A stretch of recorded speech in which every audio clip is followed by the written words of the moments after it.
दोस्तों, क्या बांग्लादेश अब भारत से दूरी बनाकर पाकिस्तान के करीब जा रहा है? और क्या शेख हसीना सरकार के जाने के बाद ढाका की पूरी विदेश नीति बदल चुकी है? पिछले कुछ महीनों में जो घटनाएं हुई है, उन्होंने दक्षिण एशिया की राजनीति को नए मोड़ पर ला खड़ा किया है। वहीं अब सीमा पर बीएसएफ और बांग्लादेशी आर्मी के बीच खींचातानी भी बढ़ती दिखाई दे रही है।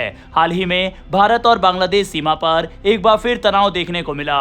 पश्चिम बंगाल के कूच बिहार इलाके में भारत के सर्वे अधिकारी बॉर्डर पिलर और मार्किंग का काम कर रहे थे।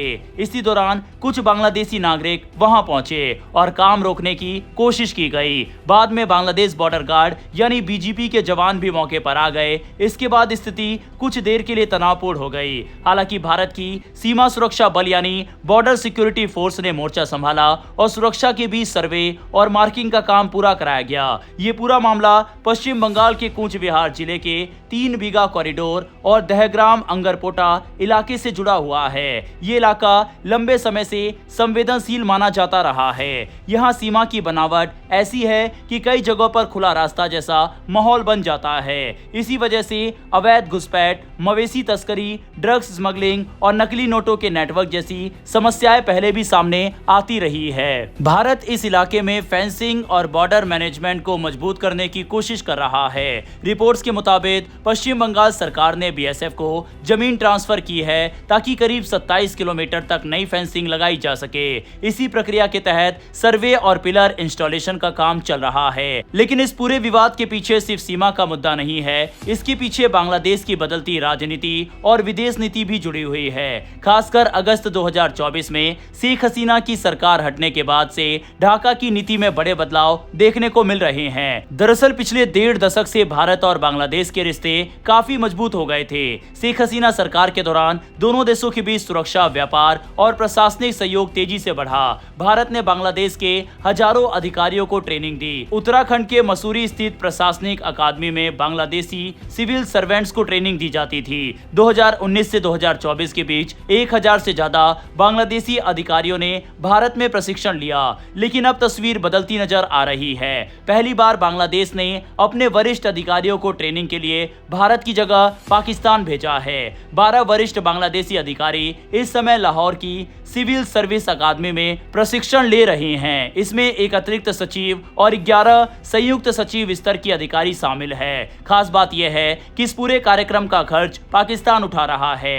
विश्लेषकों का मानना है कि ये सिर्फ एक ट्रेनिंग प्रोग्राम नहीं बल्कि एक बड़ा राजनीतिक संदेश है। बांग्लादेश ये दिखाना चाहता है कि अब वह केवल भारत पर निर्भर नहीं रहेगा और अपनी विदेश नीति में नए विकल्प तलाश रहा है। शेख हसीना के समय भारत का प्रभाव बांग्लादेश में काफी मजबूत माना जाता था। दोनों देशों के बीच करीबी इतनी बढ़ गई थी कि बांग्लादेश के कुछ हिस्सों में ये धारणा बनने लगी थी कि ढाका की नीतियों पर नई दिल्ली का ज्यादा असर है। यही वजह थी कि 2024 में जब शेख हसीना सरकार के खिलाफ माहौल बना तो इंडिया आउट जैसे अभियान भी देखने को मिले। नई अंतरिम व्यवस्था के दौरान मोहम्मद यूनिस ने पाकिस्तान के साथ रिश्ते सुधारने की दिशा में कदम बढ़ाए थे। इसके बाद पाकिस्तान और बांग्लादेश के बीच सीधे विमान सेवा फिर शुरू की गई। रक्षा सहयोग पर बातचीत तेज हुई और यहां तक कि पाकिस्तान के JF-70 लड़ाकू विमान खरीदने की चर्चा भी सामने आई। वहीं पर अब नई सरकार के आने के बाद भी ये रुख जारी दिखाई दे रहा है। तारिक रहमान के नेतृत्व वाली सरकार भी पाकिस्तान के साथ संबंध बेहतर करने की कोशिश कर रही है। पाकिस्तानी बिजनेस कंपनियां बांग्लादेश में अपना विस्तार कर रही है और कई पाकिस्तानी स्कॉलर्स का वहां सार्वजनिक कार्यक्रमों में स्वागत भी हुआ है। हालांकि विशेषज्ञ ये भी कहते हैं कि इसे सीधे भारत विरोध के रूप में नहीं देखना चाहिए। बांग्लादेश शायद ये संदेश देना चाहता है कि वह अब संतुलित विदेश नीति अपनाना चाहता है, यानी भारत के साथ रिश्ते भी बनाए रखे जाए और पाकिस्तान समेत दूसरे देशों के साथ भी संबंध मजबूत किए जाएं। इस पूरे घटनाक्रम में इतिहास की भूमिका भी काफी अहम है। 1947 से 1971 तक आज का बांग्लादेश पाकिस्तान का हिस्सा था, जिसे तब पूर्वी पाकिस्तान कहा जाता था। उस दौर में बंगाली भाषी अधिकारी भी लाहौर की सिविल सर्विस अकादमी में ट्रेनिंग लेते थे। इसीलिए पाकिस्तान के कुछ विशेषज्ञों का कहना है कि लाहौर बांग्लादेशियों के लिए सिर्फ एक शहर नहीं बल्कि ऐतिहासिक और भावनात्मक महत्व भी रखता है। दूसरी तरफ भारत और बांग्लादेश के बीच सीमा विवाद और फेंसिंग का मुद्दा भी पुराना है। 1974 में इंदिरा गांधी और शेख मुजीबुर रहमान के बीच लैंड बॉर्डर एग्रीमेंट हुआ था। बाद में 2015 में भारत और बांग्लादेश ने इनक्लेव एक्सचेंज समझौता लागू किया।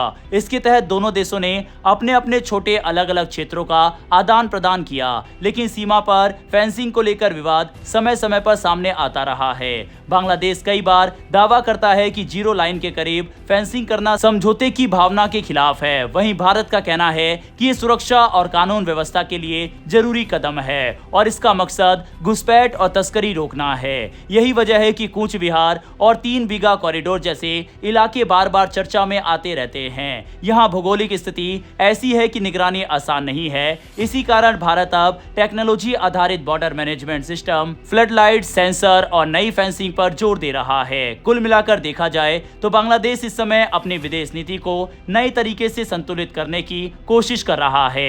एक तरफ वह भारत से रिश्ते पूरी तरफ खराब नहीं करना चाहता, वहीं दूसरी तरफ पाकिस्तान और दूसरे देशों के साथ भी नए अवसर तलाश रहा है। आने वाले समय में ये बदलाव दक्षिण एशिया की राजनीति और सुरक्षा समीकरणों पर बड़ा असर डाल सकता है। आपका इस पूरे मुद्दे पर क्या मानना है? क्या बांग्लादेश की नई नीति भारत के लिए चिंता का विषय है या इसे सामान्य कूटनीतिक बदलाव के तौर पर देखना चाहिए? अपनी राय कमेंट बॉक्स में लिखकर बताइएगा। वर्ल्ड अफेयर से जुड़ी डेली ऐसी वीडियो के लिए नीचे दिए गए सब्सक्राइब बटन को प्रेस कर बेल आइकन को जरूर दबा लें। फिर मिलेंगे ऐसी एक नई वीडियो के साथ। धन्यवाद। जय हिंद, जय भारत।